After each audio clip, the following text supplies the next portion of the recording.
지난주에 말씀을 처음 시작할 때에 예수님께서 그 요한복음을 통해서 예수님은 누구신가에 대해서 말씀을 하셨죠. 그 말씀을 먼저 한번 보면은 다음 슬라이드 한번 볼까요? 한번 지난주에도 한번 읽었죠. 다시 한번 읽겠습니다. 시작. 예, 지금 에이미라고 하신 분이 있는데 정답이에요. 자, 에고 에이미. 그다음에 아시죠? 읽어보세요. I am, 나는 이다. 예수님께서 에고는 굉장히 에고가 강해할 때 이게 나란 뜻이에요. 에이미는 영어로는 비동사하고 같은 것이죠. 그래서 나는 누구다 하는 것을 7가지로 주님께서 말씀하셨습니다. 그래서 지난주에 나는 생명의 떡이다 이 말씀 나눴죠. 다시 한번 우리 읽겠습니다. 시작. 나는 생명의 떡이다. 나는 세상의 빛이다. 나는 양의 문이다. 나는 선한 목자라.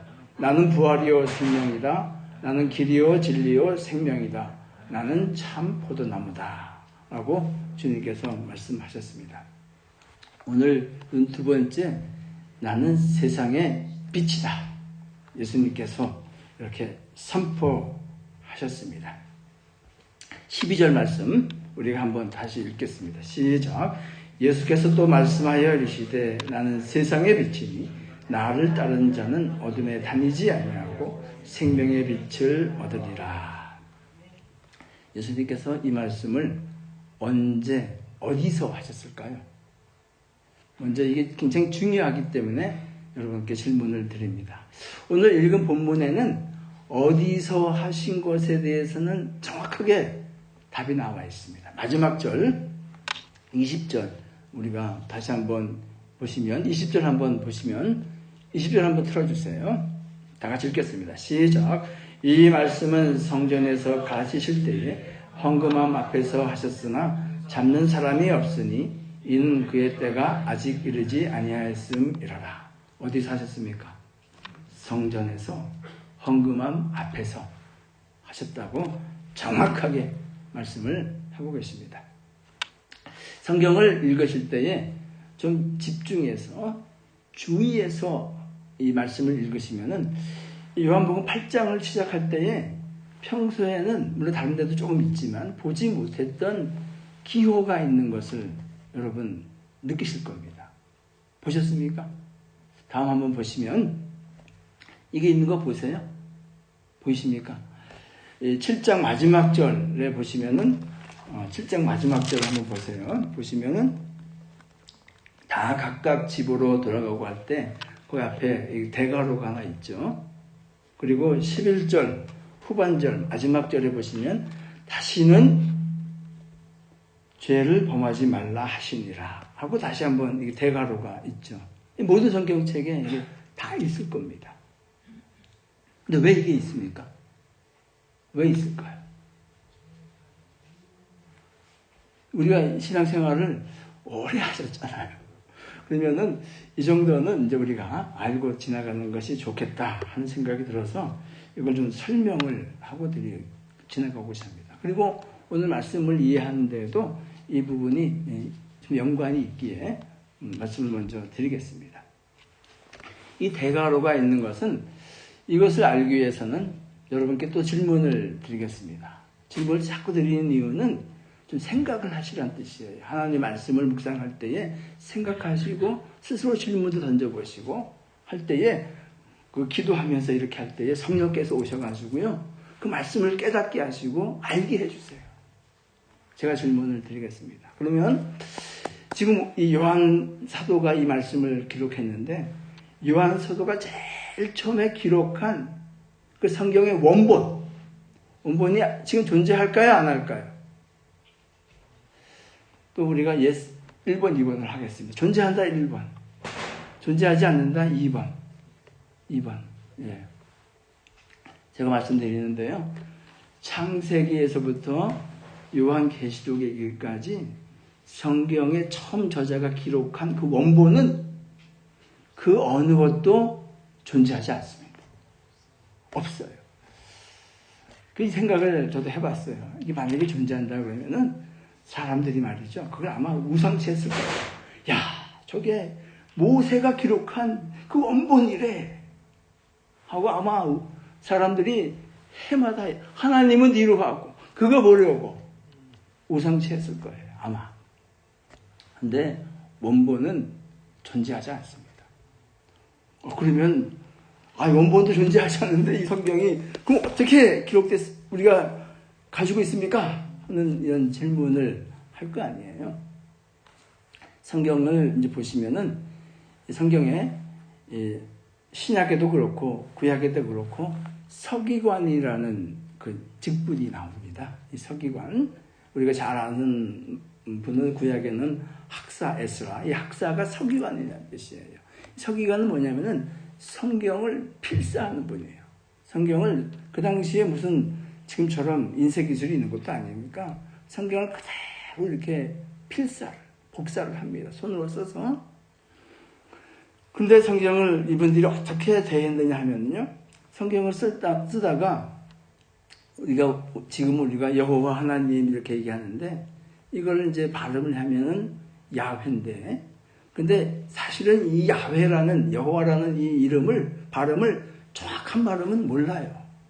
왜 모르는지 아십니까? 이스라엘 사람들은 이걸 발음해 본 적이 없어요. 왜 발음 안 하죠? 하나님의 이 거룩한 이름을 이 인간의 입으로 발음할 수 없다는 거예요. 그래서 이 서기관들이요, 성경을 필사하다가 이 야훼라는 이름이 나오잖아요. 그럼 붓을 딱 놓습니다.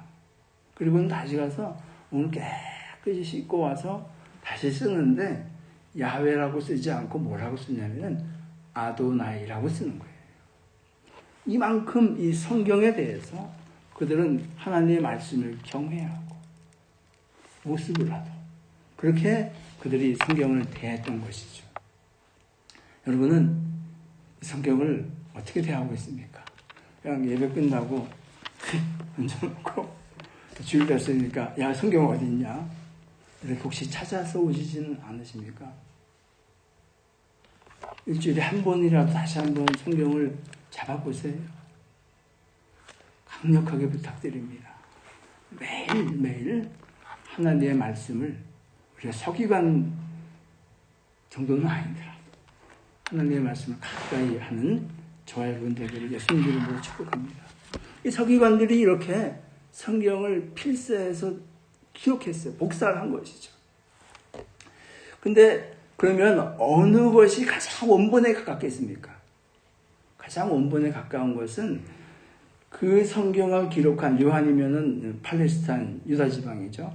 그곳에서 나온, 그리고 연대가 가장 요한과 밀접한 곳에 나온 복사본이 원본에 가까울 거 아니겠어요? 그렇잖아요. 근데 원본은 아니지만 그래도 가깝게 발견된 이 성경 중에서 복사본을 보니까 거기에는 웬일인지 이 요한복음 8장 1절에서 11절이 빠져 있어요. 없어요. 근데 그거보다 조금 뒤에 있는 여러 필사본에는 이 8장 1절에서 11절, 이 간음한 여인의 사건인데 이것이 많이 실려 있어요. 그러면 어떻게 이걸 판단해야 됩니까?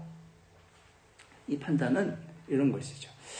요한이 기록을 할 때에는 이 구절이 있었는데, 근데 사람이 이것을 옮겨 쓰다가 실수로 또는 고의로 이 부분을 누락한 것이죠. 누락한 그것이 공교롭게도 제일 처음 부분 그 사본으로 발견된 거예요. 근데 좀 뒤에 보니까 이것을 다 기록한 사본들이 있는 거예요. 그러니까 사람들이 생각하는 것이죠. 원래는 이것이 기록되어져 있었는데 공교롭게 지금 발견된 이 사본에는 이것이 빠져 있구나. 근데 일치가 안 되잖아요. 그러니까 어떻게 처리해요? 가로로 이렇게 처리해 놓는 것이죠. 이제 이해 가시죠? 이게 마가복음에도 나오고 이 복음서 몇 군데에 이런 부분들이 있습니다. 자, 12절을 다시 보시면은 12절 다시 한번 보시면 예수께서 또 말씀하여 이렇게 하셨습니다. 영어로는 when Jesus spoke again. 예수님께서 다시 말씀하셨다는 거예요. 그러면 다시 말씀하셨다는 거는 그 전에 비슷한 말씀을 하셨는데 이어서 he spoke again. 다시 말씀하셨다라는 의미예요. 근데 이 8장 1절에서 11절을 후에 말씀을 하셨는가 해석을 해보려고 하니까 이 간음한 여인의 이 사건은 간음한 여인들은 이 유대인의 생각으로는 절대 성전 마당에 들이지 않습니다. 그렇죠. 어떻게 이 간음한 여인을 현장에 잡힌 여인을 성전에 데리고 오겠어요? 이 죄인입니다. 그러니까 예수님께서 12절에 다시 말씀하신 이 말씀은 이 사건이 아니라 그 이전의 사건에 말씀하신 것에서 이어가는 말씀이다 라고 해석이 되는 것이죠. 여기까지는 따라오시겠죠? 그러면 이게 언젠가? 바로 앞장에 있는 7장입니다. 그래서 7장에는 어떠한 일이 있었는가 하는 것에 대해서 말씀을 몇 구절 읽겠습니다. 7장 다 같이 2절, 14절, 37절 읽어주세요. 시작. 유대인의 명절인 초막절이 가까운지라 이미 명절의 중간이 되어 예수께서 성전에 올라가사 가르치시니 명절 끝날 곧 큰 날에 예수께서 서서 외쳐 이르시되 누구든지 목마르거든 내게로 와서 마시오. 계속해서 명절이라는 말씀이 나와요. 이 명절은 뭐냐? 초막절이에요. 초막절, Fest of Tabernacle. 이게 뭐냐면은 이스라엘 백성들이 광야 40년 동안에 40년을 광야에서 헤맸잖아요. 그때 하나님께서 그들에게 구름기둥, 불기둥 그리고 반석에서 물러서 그들을 공급하여 주셨죠. 그래서 이것을 기념하기 위해서 그들은 1회 동안 바깥에 나가서 텐트를 치고 광야에서 생활한 것처럼 이 초막에서 생활을 합니다. 하나님의 은혜를 잊지 않겠다는 것이죠. 그래서 이것이 초막절입니다. 레위기 23장에 있는 말씀 읽어주세요. 시작. 자손이에게 말하여 이르되 일곱째 달 여섯 달에 초막절이니 여호와를 위하여 1회 동안 지킬 것이라. 너희 투자 거두기를 마치거든 일곱째 달 15날부터 1회 동안 여호와의 절기를 지키되 첫날에도 안식하고 여덟째 날에도 안식할 것이요. 그래서 예수님께서 이 뒷부분에 이어서 말씀하시기 때문에 예수님께서 초막절 이 절기 마지막 날 아니면 그 다음 첫날에 오늘 이 8장에 있는 말씀을 하신 것으로 그렇게 생각이 됩니다. 그리고 예수님께서는 이 초막절 날에 제사장들이 어떻게 하는지 아십니까? 제사장들이 먼저요 열을 맞춰가지고 실로암 그 물가루 음못으로 갑니다. 그래가지고는 뭐 하냐면요 불을 떠와요. 물을 떠가지고 와서 제단에 붓습니다.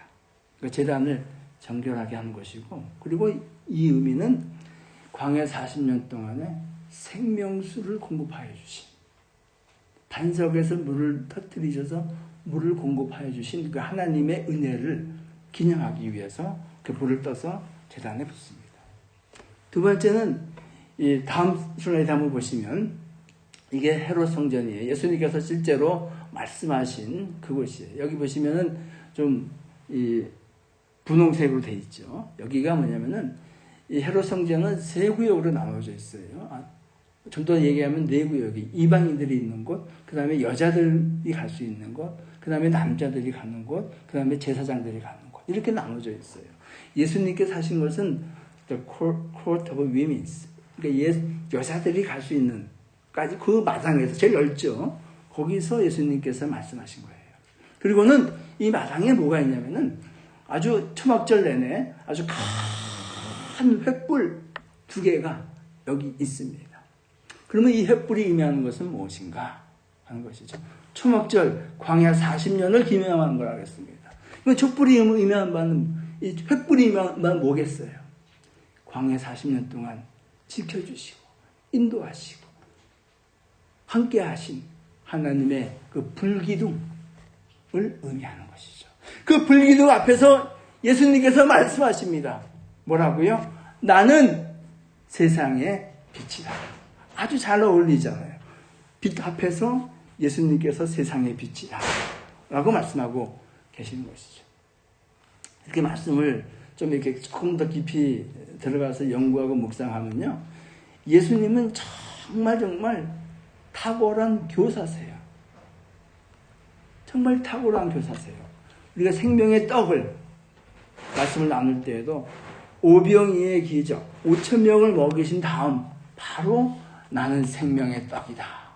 사람들이 이 떡에 대한, 먹는 것에 대한 관심이 증폭될 때, 야, 그 떡 말고 내 떡을 먹어야, 내가 나를 먹어야 영생하는 것이다 하고 말씀하신 것처럼, 이 타오르는 횃불, 광야 40년 동안 지켜주신 그 하나님 앞에서 예수님께서 내가 세상의 빛이다 라고 말씀하고 있는 것이죠.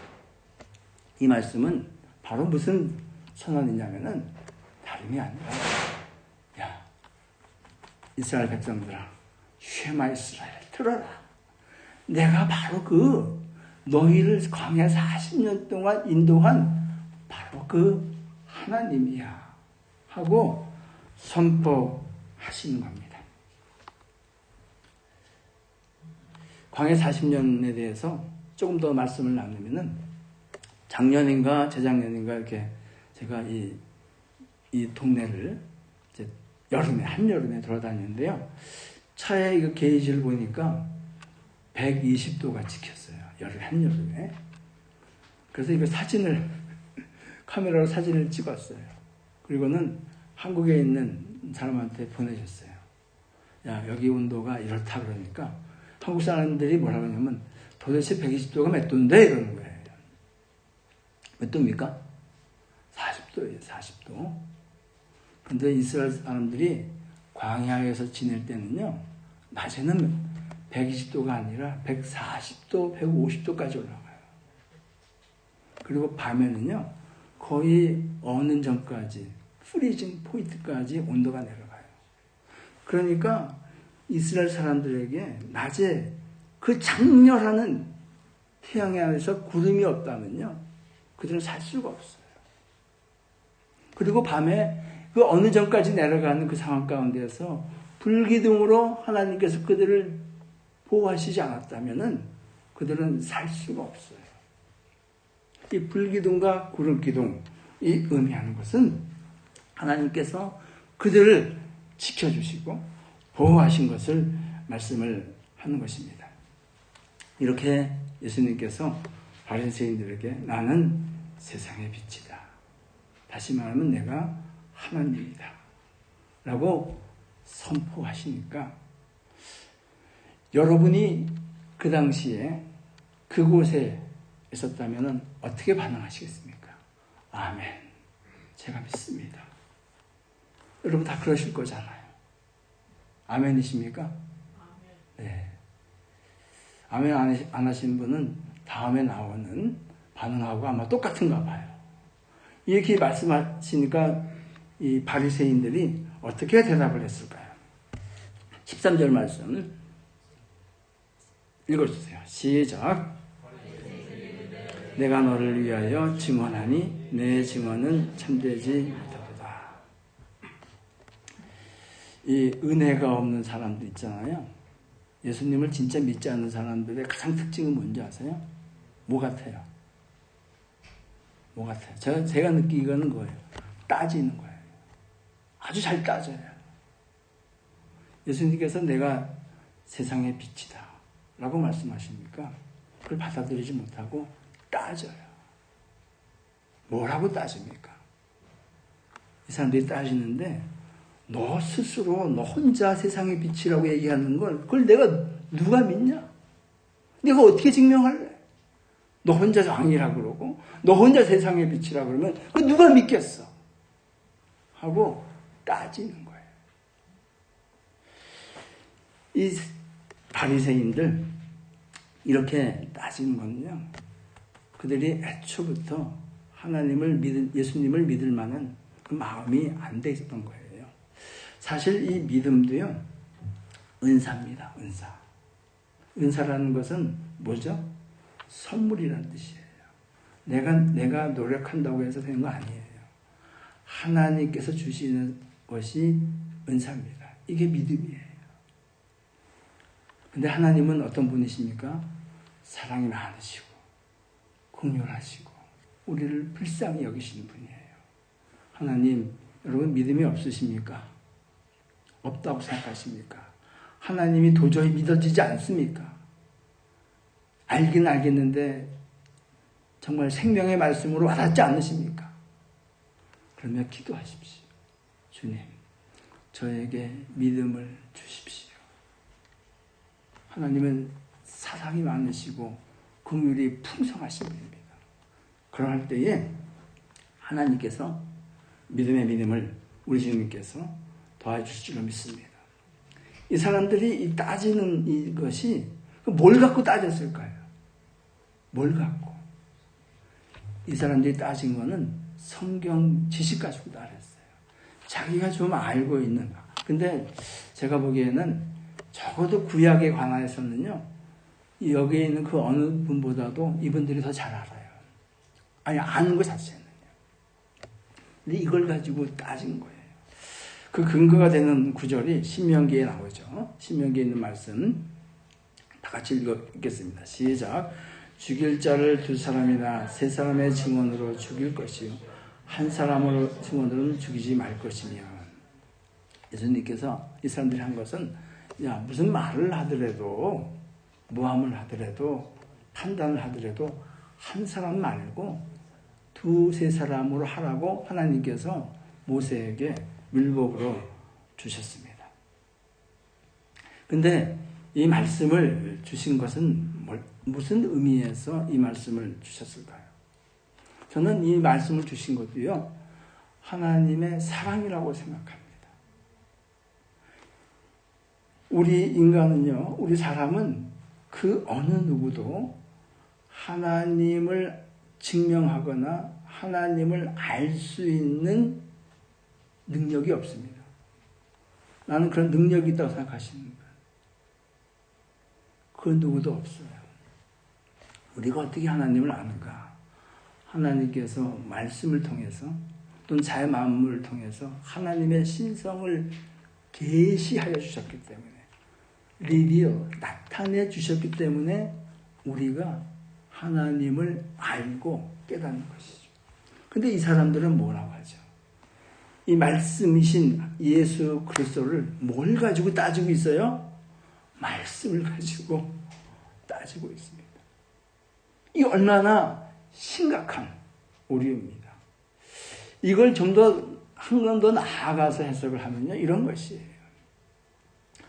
우리가 하나님의 영적인 진리를 판단하고 영적인 진리에 대해서 우리는 종종 우리도 이런 오류에 빠집니다. 내가 말씀을 가지고 생각하기에는 이거다 하는 것이죠. 그리고 그걸 자기 주장을 굽히지 않아요. 이 바리새인들도요, 이러한 오류에 빠진 것이죠. 하나님께서 이렇게 두세 사람의 증인으로 말씀하신 것은 우리 인간이 불완전한 존재이기 때문에, 한 사람으로는 완전하지 않기 때문에, 아니 두세 사람도 완전하지 않죠. 그러나 한 사람이 하는 것보다 낫기 때문에 불완전한 존재이기 때문에 적어도 두세 사람으로 복수로 증언하라 하신 것이죠. 사실 이 바리새인들이요, 예수님을 십자가에 못 박을 때도 이 구절을 가지고 사용했어요. 거짓 증인들을 세워가지고 예수님을 십자가에 못 박은 것 아니겠습니까?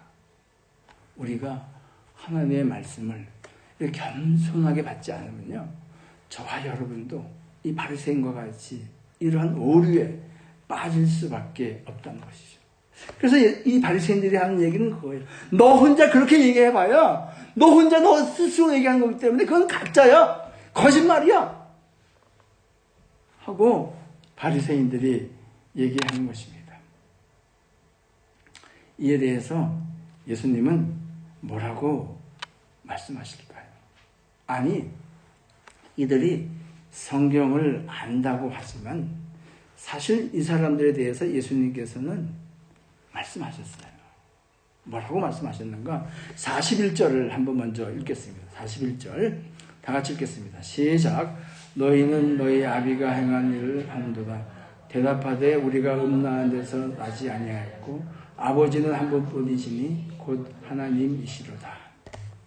자기들이 예수님을 이렇게 판단하면서도 자기 자신들은 뭐라고 생각하냐면은 나는 하나님의 자녀다. 여기 하나님의 자녀라고 아니라고 생각하시는 분 계세요? 다 하나님의 우리 자녀잖아요. 내가 하나님의 자녀로서 하나님의 말씀을 가지고 너를 판단하겠다는 거예요. 말씀의 본체이신 예수님을 이렇게 판단을 하고 있습니다. 그러면 예수님께서는 이 사람들의 이 주장에 대해서 뭐라고 하셨을까요? 그래, 너희들 하나님의 자녀 맞아! 이렇게 말씀하셨을까요? 44절 말씀 다시 읽겠습니다. 시작. 너희는 너희 아비 마귀에서 났으니 너희 아비의 욕심대로 너희도 행하고자 하느니라. 그는 처음부터 살인한 자요 진리가 그 속에 있으므로 진리에 서지 못하고 거짓말마다 제 것으로 말하나니 이는 그가 거짓말쟁이요 거짓의 아비가 되었습니다. 내가 진리를 말하므로 너희가 나를 믿지 아니야. 내가 얘기하는데 너희는 하나님의 자녀가 아니라 누구 자녀라고요? 마귀의 자녀라. 왜요? 예수님을 믿지 않기 때문에. 지금 그 광야 40년 동안 인도하신 그 하나님께서 그들 눈앞에서 말씀하고 계시는데 그를 당신이 얘기한 그것은 거짓이라고 말하고 있는 것이죠. 예수님의 말씀은 이거예요. 너희가 하나님을 안다고 얘기하고 있지만 실제로는 아니야. 너희가 하나님의 자녀라고 얘기하고 있지만 실제로는 아니야. 라는 것이에요. 심각한 얘기 아니겠어요? 이 사람들은요, 아까 성경을 필사하는 얘기했지만 그거 하는 사람들이에요. 저와 여러분보다 어쩌면 성경 지식이 더 많아요. 그런데 예수님께서는 하나님의 자녀라고 자부하는 그들에게 아니야. No. You are the children of Satan. 사탄의 자식이라고 얘기하고 있어요. 이거 심각한 얘기 아니겠어요? 그래서 먼저 저는요, 내가 생각하는 나의 존재 아이덴티티와 주님께서 여러분을 나를 생각하시는 아이덴티티 간에 일치가 있기를 예수님의 이름으로 축복합니다. 아멘이세요? 이거 없으면 우리도 똑같이 바리새인과 같은 오류에 빠지게 됩니다. 이 사람들은 죽을 때까지도 이 사실을 몰랐어요. 정말 겸손하게 주님의 십자가 앞에, 주님의 말씀 앞에 나가시기를 예수님으로 축복합니다. 예수님께서 말씀하셨어요. 너가 하는 말이, 스스로 하는 말이 거짓이라고 얘기하는 이 바리새인들의 얘기에 대해서 예수님께서 대답을 하셨습니다. 15절 말씀, 다 같이 15절 말씀 읽겠습니다. 너희는 육체를 따라 판단하나 나는 아무도 판단하지 아니하노라 말씀하셨습니다. 그들의 판단 근거는 뭐라고요? 육체를 따라 판단한다는 것이었어요. 즉 전혀 영적이지 못하다는 거예요. 우리는 얼마나 우리의 삶을, 그리고 우리 교회 가운데에서도 일어나는 일들에 대해서 얼마나 영적인 판단보다는 육적인 안목에 따라서 판단을 하고 있습니까? 바리새인들이 그렇게 했다는 거예요. 그리고는 16절과 17절 말씀 읽겠습니다. 다 같이 시작. 너희 율법에도 두 사람의 증언이 참되다 기록되었으니 내가 나를 위하여 증언하는 자고 나를 보내신 아버지도 나를 위하여 증언하시느니라. 이 말씀 이해 가세요? 이해 가십니까? 이 말씀은 자 16절 말씀 예수님께서는 그래 그러면 너희 의견을 내가 받아들이겠어 라는 의미예요. 그렇다고 치자. 사랑이 많으신 예수님께서는 들으신 거예요. 그리고는 17절 말씀하십니다. 내가 나를 위하여 증언하는 자고 나를 보내신 아버지도 나를 위하여 증언하신다. 증언하시는 분이 몇 명입니까? 사실 율법으로 따지면은 본인은 증언할 그런 그 자격이 안 되잖아요. 증언하는 사람은 본인 외에 누가 있습니까? 아버지예요. 여러분은 이렇게 판단하십니까? 많은 사람들이 이렇게 판단을 해요. 근데요, 하나님은, 주님은 우리가 주님을 증명할 수 있습니까? 증명 불가능해요. 하나님께서 계시하여 주셨기 때문에 우리가 아는 것이지, 하나님은 우리의 머리로 증명이 불가능합니다. 그리고 하나님은 구태여 우리 인간으로부터 증명을 받으실 필요도 없으신 분이에요. 그럼에도 불구하고 말씀하시는데 누가 말씀하시는가? 두 분이 말씀하세요. 예수님 한 분만으로도 족합니다. 근데 하늘 아버지께서도 같이 나를 위하여 증언하신다. 이것보다 확실한 증언이 어디 있겠습니까? 그런데 이 바리새인들은 이 예수님의 말씀도 믿었을까요? 못 믿었을까요? 여러분 같으면 믿으시겠어요? 안 믿으시겠어요? 그들이 어떻게 대답을 했는가 한번 보겠습니다. 그들의 말씀을, 그들의 이야기를 한번 보겠습니다.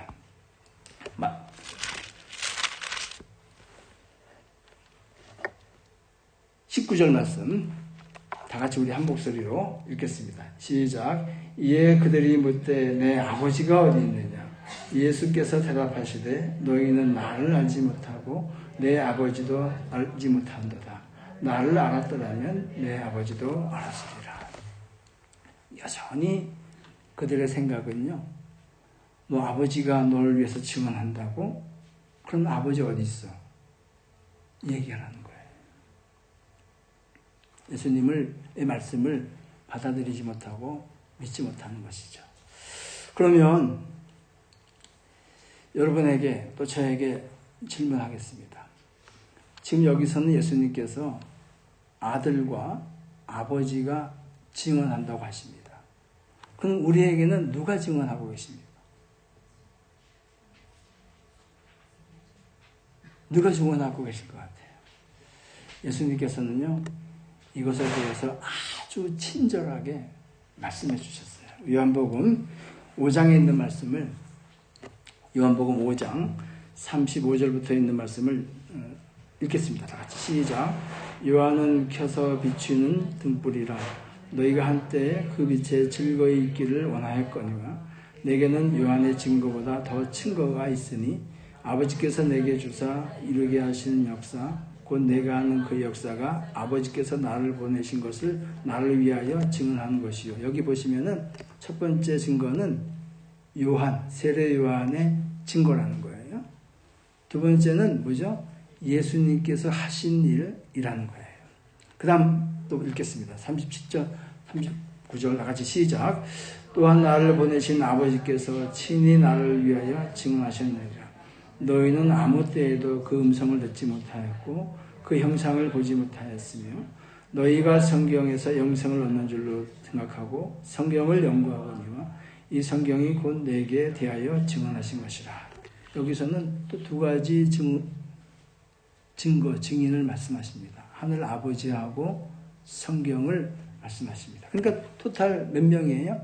네 가지예요. 다음 화면 한번 보시면, 자, 세례 요한과 같이 사역자가 예수님을 증거했어요.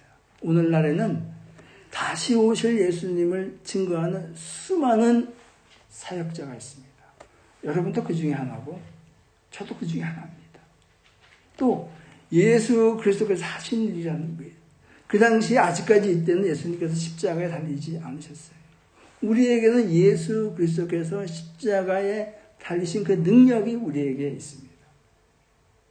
또 뭐가 있어요? 하늘 아버지 그리고 성경. 그 당시에는 구약밖에 가지고 있지 않았어요. 지금 우리에게는 완전한 계시인 성경 66권이 우리에게 주어져 있습니다. 그들보다 나아도 훨씬 나은 조건에 우리가 있습니다. 그럼에도 불구하고 이 바리새인들이 예수님의 말씀을 믿지 않았다면 그들은 두 가지 증거를 예수님께서 말씀하셨는데 우리는 네 가지 증거죠. 저는 여기 하나 더 보탤게요.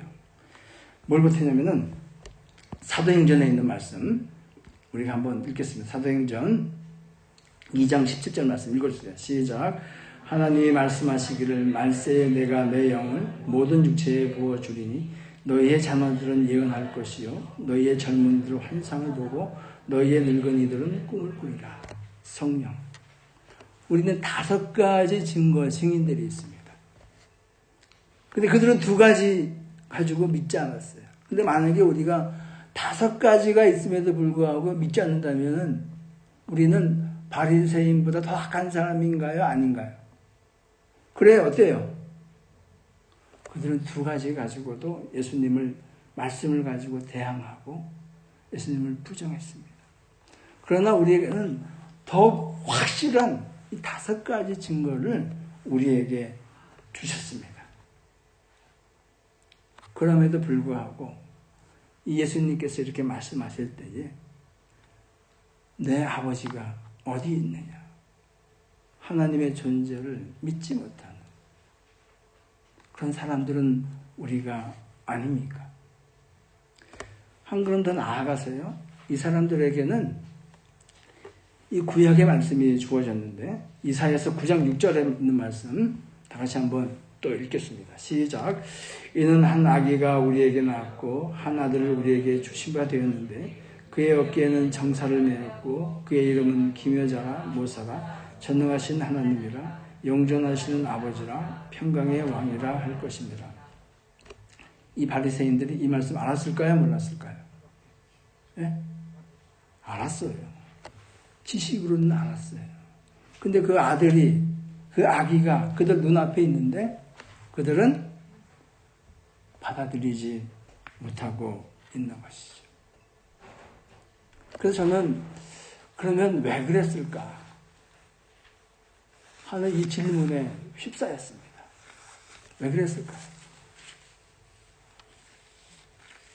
그 이유는요. 그때나 지금이나 동일합니다. 여러분과 저에게도 동일한 이유가 적용이 됩니다. 이 말씀을 시작하면서 예수님께서 이 말씀을 언제 어디서 했는가에 대해서 제가 좀 긴 시간을 할애했습니다. 어디서 하셨어요?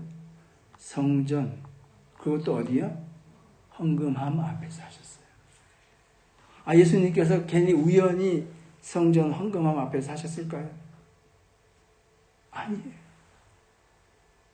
20절 말씀 읽어주세요. 시작. 잡는 사람이 없으니 이는 아직 그의 때가 이르지 아니하였습니다. 왜 그 성전의 많고 많은 장소 중에서 헌금함 앞을 선택하셨을까요? 그리고 이 말씀을 듣는 사람들은 횃불을 아래에서 성금함 앞에서 바리새인들이 듣고 있습니다. 왜 하셨을까요? 그들의 관심사는요, 하나님의 말씀도 아니고 영원한 것도 아니고 어디에 있어요? 헌금함에 있는 거예요. 헌금함. 이 땅에서의 부귀 영화 여기에 있는 거예요. 여기에 묶임은요, 예수 그리스도의 말씀이 능력으로 나에게 들어오지 않습니다. 여기에 묶임은요, 예수님을 온전히 받아들일 수가 없습니다. 그래서 예수님께서는요, 이 사람들에 대해서 뭐라 그런지 아세요? 한 번 더 나아가면요, 요한복음 10장 1절에 있는 말씀 읽어주세요. 시작. 내가 진실로 진실로 너희에게 이르노니 문을 통하여 양의 우리에 들어가지 아니하고 다른 데로 넘어가는 자는 절도요 강도다. 이 사람들에게 대해서 절도라고 강도라고 예수님께서 말씀하고 계십니다. 그들의 인생의 모든 목적은 그들이 하나님의 말씀을 연구하고 그리고 필사까지 하고 가르치고 하는 성전에서 지내는 사람임에도 불구하고 그들의 인터레스트, 관심은 이 땅의 삶이었습니다. 우리도, 저와 여러분도 이러한 오류에 빠질 수가 있습니다. 이 I am, 에고, 에이미, 이 말씀은 예수님께서 하신 말씀 중에서 가장 어려운 난해한 말씀에 속합니다. 사도 바울의 표현을 빌리자면은 부드러운 음식이 아니라 딱딱한 음식이에요. 여러분 어렵죠? 지난주에 생명의 떡도 아주 어려운 말씀이에요. 오늘 이 세상의 빛도 아주 어려운 말씀이에요. 누가 들을 수 있습니까? 그의 육신의 눈으로 판단하고 생각이 이 세상에 얽매여 있는 사람은 바리새인과 동일하게 이 말씀을 받을 수가 없어요.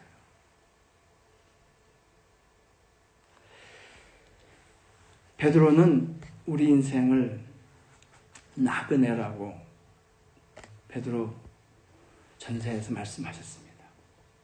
그리고 스데반 집사님은 뭐라고 하셨냐면은 그 광야 40년 동안 있는 그 이스라엘 민족에 대해서 광야 교회에 있었다고 말씀했습니다.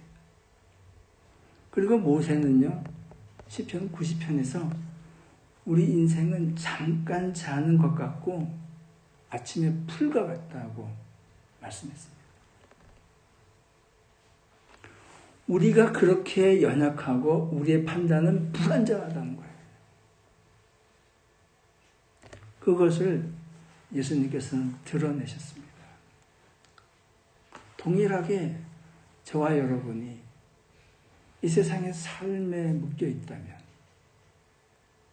영원한 것을 보지 못한다면, 우리도 나는 이 바리새인들이 우리 아버지는 하나님이다 라고 얘기했지만 예수님은 아니야, 너희는 마귀의 자식이야 라고 얘기했던 것처럼 우리도 그러한 주님의 판단을, 심판을 받지 않는다고 누가 장담을 할 수 있겠습니까?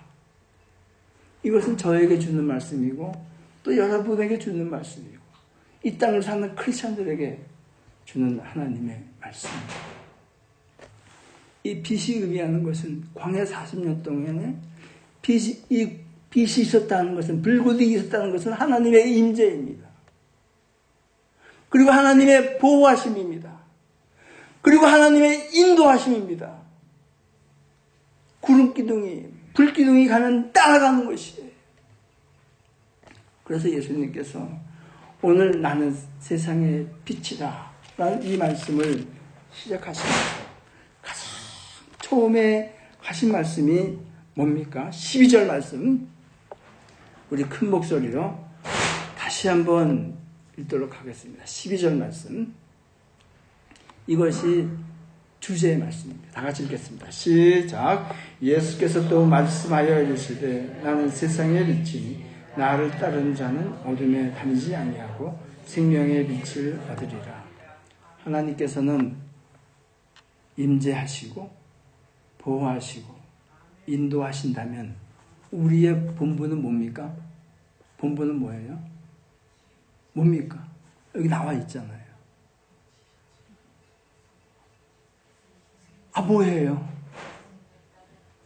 따르는 거죠. 빛을 따르는 게 우리의 본분이에요. 이 빛을 따르지 않으면 어떻게 해요? 죽는 거예요.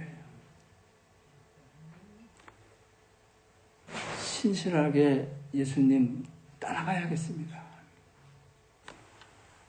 이 바리새인들 세상에 묶여있고 보이는 대로 판단을 하고 그 생명이신 예수님이 빛이신 그 예수님이 그 앞에서 말씀하고 계시는데도 받아들이지 못했어요.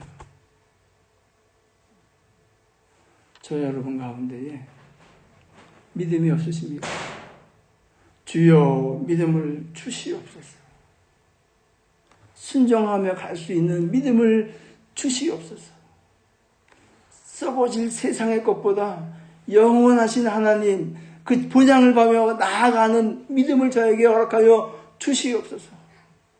보이는 것으로 판단하지 않게 하여 주시옵소서 하고 기도하였으면 좋겠습니다.